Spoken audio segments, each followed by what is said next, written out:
Hi, Libra Sun and Rising. Welcome to your May 2024 Astro Update. It's Raina here. And yeah, so I'm laughing because I'm recording this video right before the Aries solar eclipse. And I've already done a forecast for you for April, obviously. And so if you haven't checked that out, you might want to, because at the time of that eclipse, and if you're listening around the time of that eclipse, but even if you're listening throughout April to the May forecast, you may find that some of the things are very relevant for you regardless, because at the time of that eclipse, there's going to be a lot of Aries energy, and that affects your seventh house of committed partnership, the house that you rule in astrology. So it really does have a significance for Libra people in particular, because this is your specialty, being the house that you rule. So I'm going to bring up a transit in April that is going to be really a lot in play in May. And that is on April 30th, Mars goes into Aries on the last day of April. So what can that mean when Mars goes into your seventh house? In addition to being the house of committed partnership, the seventh house is also the house of legal affairs. Okay. So if you, let's say that this solar eclipse in Aries represents for some Libra people that you are dissolving a marriage, even though it's like a powerful new moon. The new development in your relationship could be that it is legally coming to an end. And Mars can indicate conflict or a fight. So there could be a legal battle that you're dealing with, and this may have that origin in something to do with a marriage that is no longer going to exist. And for Libra people, this isn't really something that you are happy about, even if you initiated a separation or a split. You probably did so under duress. You did not want to do so, but you felt compelled to do it because you just couldn't take it anymore.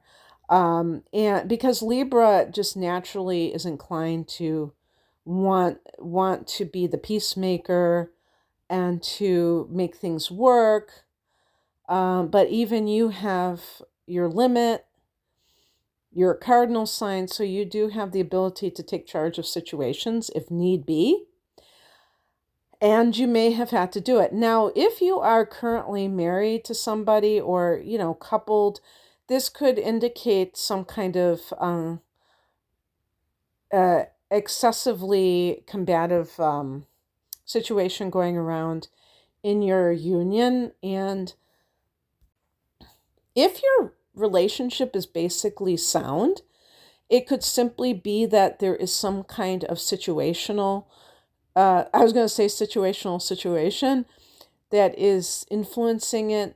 Sometimes people are working too hard and they're under stress and they're snapping at each other, and they normally don't do that, or they have some kind of stressor on the outer level, money or in-laws, or just having a newborn or something like that. So that could just simply be something that comes and goes. So it's not to say that everybody who has this transit's going to experience the most serious things. Actually, to tell you the truth, the positive possibilities are that you are, really heating up your sex life with the other person. Mars can be the libido. Also, you might be doing more things with your partner. Maybe one or both of you have been working a lot and now you have more downtime. So there could be a positive thing in that, if you're doing more things, more activities with that person, that cements your relationship. That helps you to bond. On the 2nd of May, Pluto goes retrograde at 2 degrees of Aquarius. And Pluto is an outer planet, so in general, its influence is not the same as if one of the inner planets, like for instance, we had a Mercury retrograde in April, and that is very personal to people. It can affect our daily life. Pluto does affect us based on the house that's in, but it's very slow moving, so the effects can be seen very gradually. Now, this is about going within, and this is a fellow air sign. This is affecting your fifth house. Oh my gosh. Okay, how perfect is this in terms of what is going on here? Because the fifth house is the house of love. Now, it can be the house of kind of like casual sex or recreational sex. So that's important to note because it's not always, it could be about dating. It doesn't have to be, it's definitely not synonymous with commitment. That's why the seventh house exists, is for commitment. This is like when you are falling in love with somebody, you're dating them.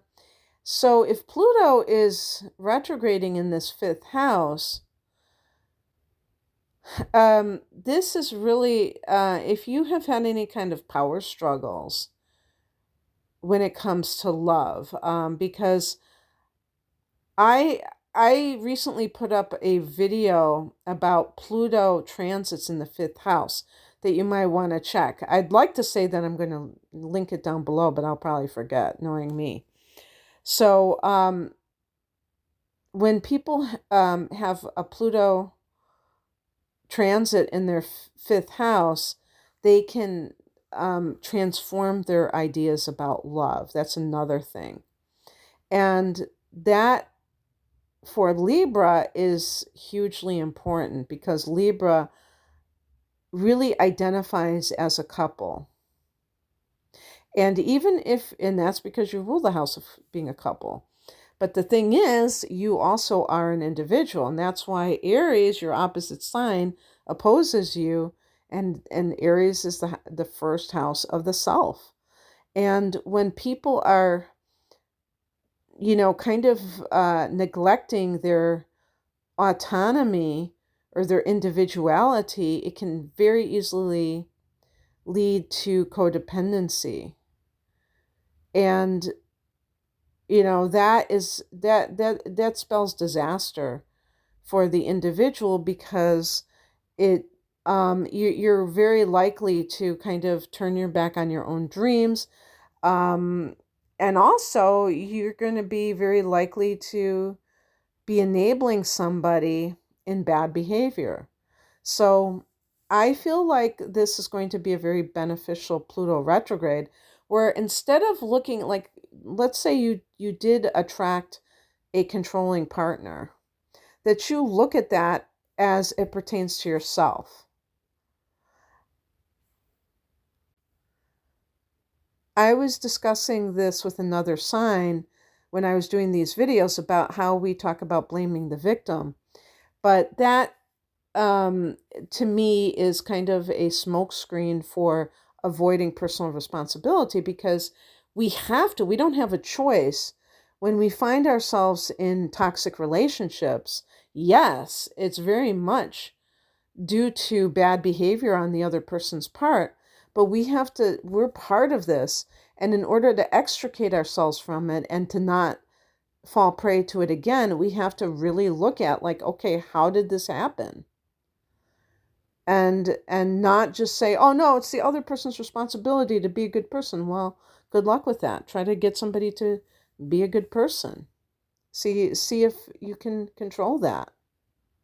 I don't think you can.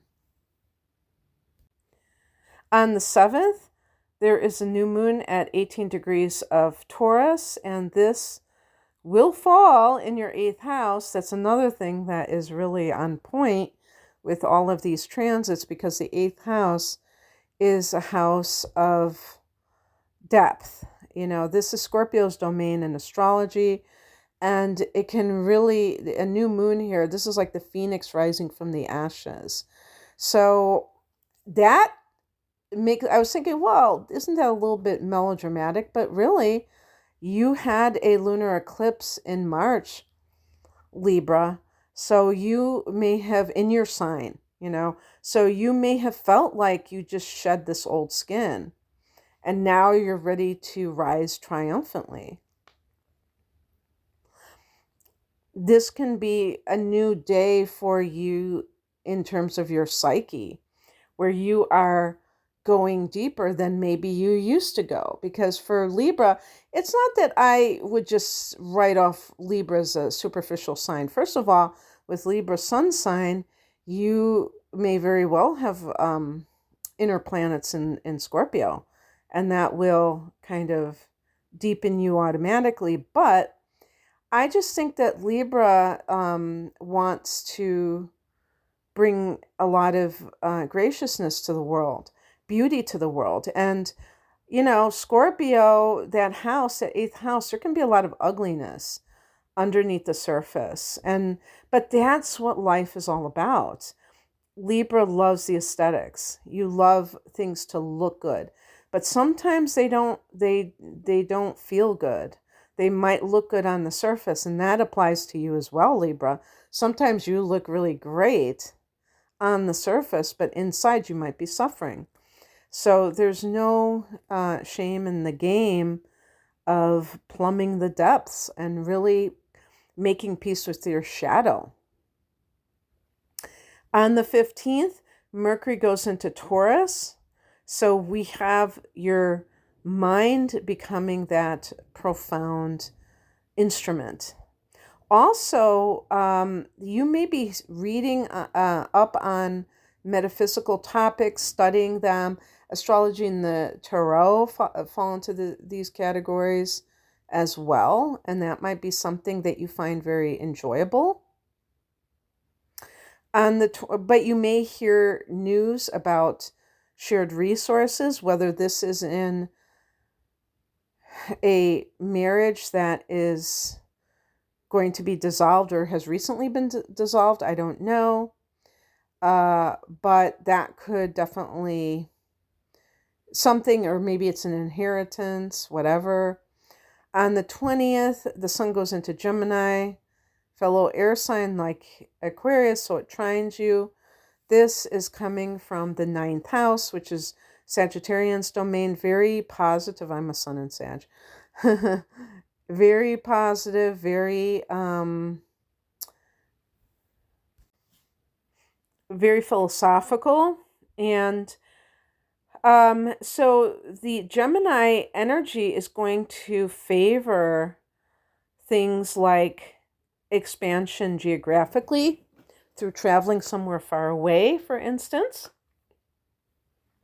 All types of expansion, whether you're going to university, whether you're traveling long distance, whether you're falling in love with a foreigner even, because on the 23rd, we have a full moon at 2 degrees 55 minutes, basically 3 degrees of Sagittarius, and Venus goes into Gemini. The Venus in Gemini is Venus in the 9th house.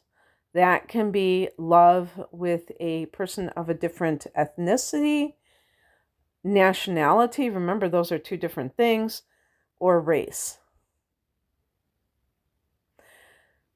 So, for instance, let's say you're an American and you're Irish, you're of Irish descent, and you fall in love with a person of Indian descent. They might have been born in America too, but their ethnicity is being Indian. So it doesn't have to be somebody from a foreign country, but they might be from a different cultural background, even if they were born in the same country as you.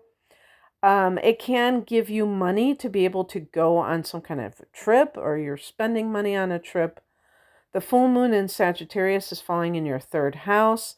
This is the house of, if the 9th house is the higher mind, you could call the 3rd house the lower mind. I call it the mundane mind, which serves a purpose because it's about your day-to-day events. What is it that you're doing to keep your physical life together?